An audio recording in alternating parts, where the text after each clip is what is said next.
ఖమ్మం జిల్లా మధిర నియోజకవర్గంలో హత్య రాజకీయాలు జరుగుతున్నాయని సిపిఎం నేత పోతినేని సుదర్శన్ తీవ్రస్థాయిలో ఆరోపించారు.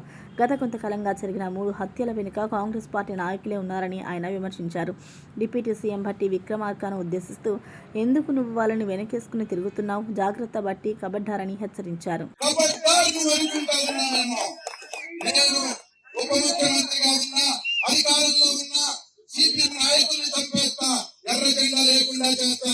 నువ్వు కాదు, నీ బాబు అంతకంటే పెద్దవాళ్ళు జరగం వెంకటరాజుల దగ్గర నుంచి ఈ జిల్లాలో సిపిఎం దెబ్బతీయాలని చెప్పి ప్రయత్నం చేస్తే వాళ్ళ తరం కాలేదు. నిత్యం ప్రజల్లో ఉండి ప్రజల కోసం పనిచేసి ప్రజల మధ్యలో ఉండి ఎర్ర జెండా, ప్రజల గుండెల్లో ఉండే జెండా, ప్రజల మనసుల్లో ఉండే జెండా. అందుకని దాన్ని తీసేయాలని చెప్పేసి కలగదని హత్యా రాజకీయాన్ని ప్రోత్సహిస్తే సహించేటటువంటి పద్ధతి ఉండదు. బాధ్యత వహించాలి, బాధ్యత జవాబు చెప్పాలి, లేదా ఎవరి బాధ్యత తేల్చాలి. ఇష్టం వచ్చినట్టుగా గుండాలను పోషిస్తారా, రౌడీలను పోషిస్తారా? ఎంతకాలం ఈ రౌడీలు గుండాలు మన నియోజకవర్గంలో రాజ్యం వెళ్తారు?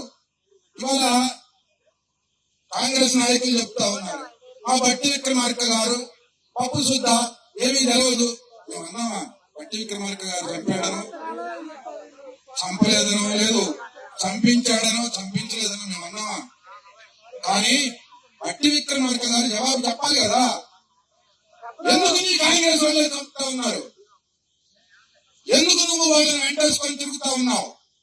ఎంతకాలం ఈ రకమైనటువంటి హత్యాకాండ కొనసాగిస్తారు? ఇక్కడ ఎవరు జవాబు చెప్పాలి? ఆయన జవాబు చెప్పాలి. అందుకే జవాబు చెప్పకపోతే ఈ హత్యాకాండ ఇట్లాగే కొనసాగితే ప్రజలు చూస్తూ ఊరుకోరు, ఎర్ర జెండా చూస్తూ ఊరుకోదు.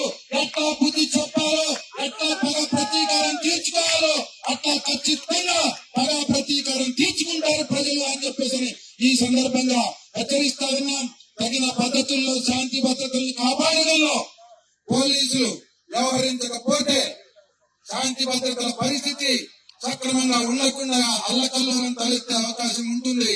అందుకనే పోలీసు వారిని కోరుతా ఉన్నాం, అధికార పార్టీ ఒత్తిడికి లోనయ్యి ఇప్పుడు వాళ్ళ చర్యలు, వాళ్ళ ప్రకటనలు మీ మీద కూడా ఒత్తిడి చేసేటట్టుగా ఉన్నాయి.